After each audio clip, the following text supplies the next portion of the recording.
Assalamualaikum warahmatullahi wabarakatuh. Salah satu pimpin laporan dulu ya. Ya. Yuk ke kelas. Yuk perhatian. Yuk siap, siap. Belum mulai pelajaran. Doa mulai.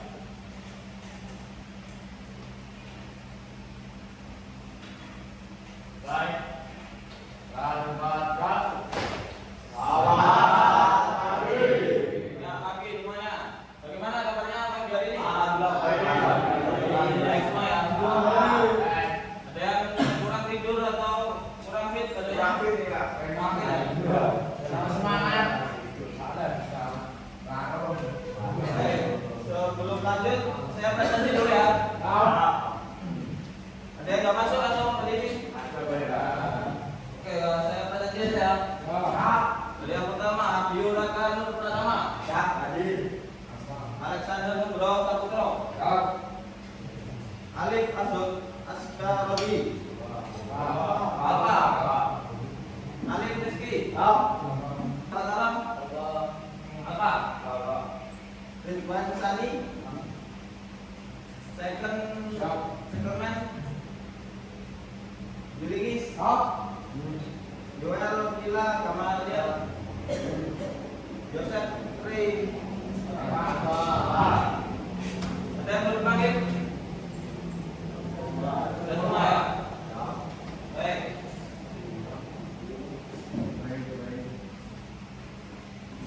Selanjutnya kita masuki topik pembelajaran pada hari ini ya.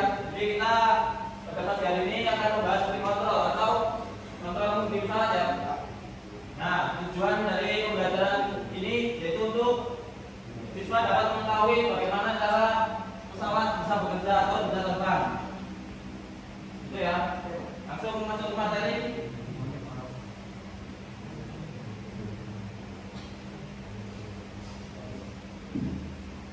Nah, flight control ya. Jadi di dalam flight control ini ada dua macam. Yang pertama yaitu primary flight control atau flight control utama. Jadi bagian flight control yang utama. Jadi di primary flight control ini terdiri dari longitudinal, direksional, dan lateral. Kontrol pada pesawat terbang.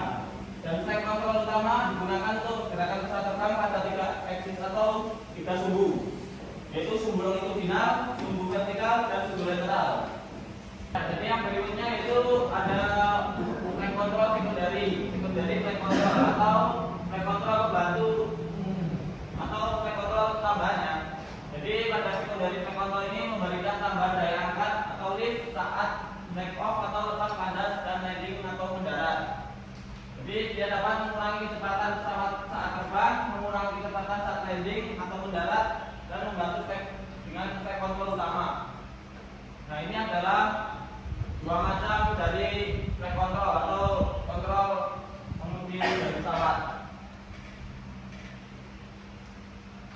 Selanjutnya ini ada gambaran dari ketiga sumbu tadi ya. Pada pesawat terbang itu ada 3, yaitu ada vertikal, itu axis of yaw atau yawing, yaitu biasa untuk yawing itu di sumbu vertikal. Dan ada axis of roll atau rolling, gaya rolling, dan itu pada sumbu longitudinal. Selanjutnya ada axis of pitch atau pitching, jadi di sumbu lateral. Dan ini adalah sumbu-sumbu yang pada gerakan pesawat terbang ya. Ada 3 yang disebutkan tadi, ada vertikal, ada longitudinal, dan ada lateral. Nah, ini ada flight control selanjutnya small aircraft ya. Ini tadi pada pesawat kecil atau small kecil ya. Nah, di sini bisa dilihat ada aileron bagian kanan dari gimik pesawat. Jadi aileron tadi gunanya untuk menggulingkan atau gilingkan pesawat ya. Jadi untuk rolling, gaya rolling. Dia terletak di bagian pesawat yang bagian belakang. Dia agak kecil gitu di bagian belakang pesawat. Nah, ini letaknya di bagian yang ini ya, yang ke atas.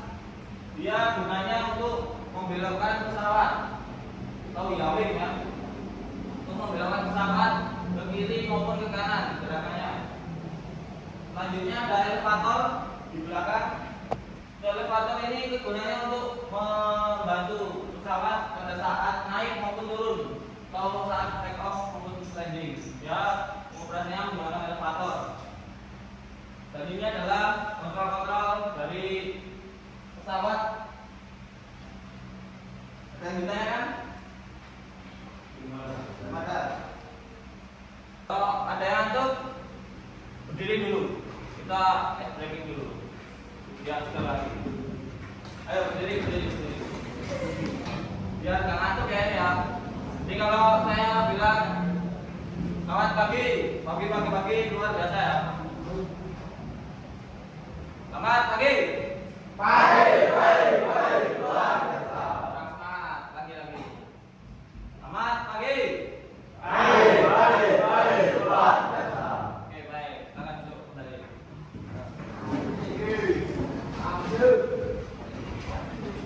Selanjutnya kita membahas teknik kontrol ya. Ada pesawat DC-9. Jadi gambar ini sama seperti gambar yang sebelumnya sudah saya jelaskan. Tapi ini pada pesawat komersil atau pesawat yang ukurannya lebih besar. Yang lebih pesawat yang kecil. Jadi hampir sama untuk bagian teknik kontrolnya. Ada aileron, ada trim tab, ada control tab, ada spoiler, ada flap, ada slide yang slide ini di bagian depan, dan ada horizontal stabilizer di bagian belakang. Saya belakang, ada elevator, ada beam tab, control tab, radar maupun control tab. Jadi ini adalah kontrol pada pesawat komersil atau pesawat yang ukurannya lebih besar. Sampai sini ada yang ditanyakan?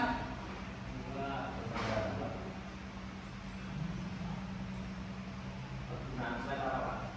Nah, itu slide ini ya.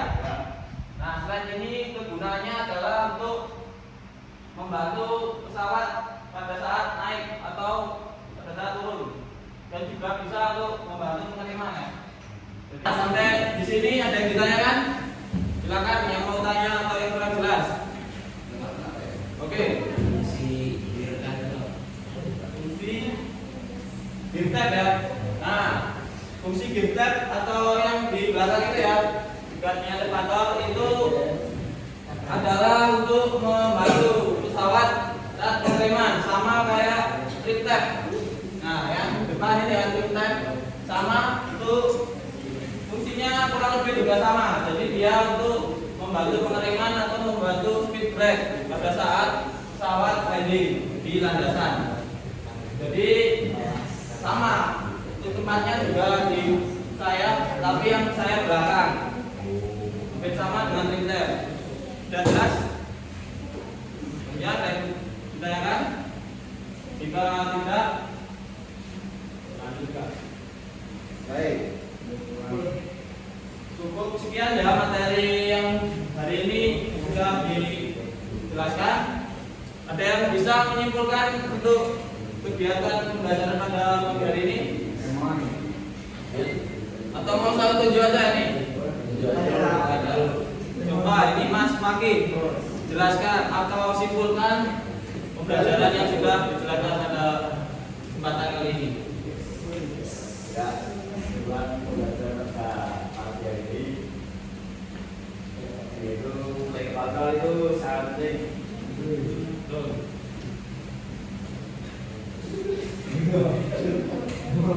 Pak. Jadi kita jadi paham apa tujuannya, gimana letaknya, posisinya. Betul. Terima kasih itu Mas Maki ya, sudah menyimpulkan materi yang sudah dijelaskan pada pagi hari ini. Untuk pembelajaran pada pagi hari ini cukup sampai materi ini saja. Untuk materi selanjutnya besok kita membahas lanjutan tentang track control ya, yang secondary track control bagian-bagiannya apa saja. Untuk besok menjelaskan itu. Untuk kali ini cukup sekian saja. sampai materi ini. Jika tidak ada yang ditanyakan lagi, saya akhiri ya. Salah satu mungkin berdoa untuk menutup pembelajaran pada hari ini. Coba ya. Siap. Belum mengakhiri pelajaran. Berdoa mulai. Berdoa selesai. Dan dimaafkan. Terima kasih. Terima kami cukup sekian dari saya. Kurang lebihnya mohon maaf. Wassalamualaikum warahmatullahi wabarakatuh.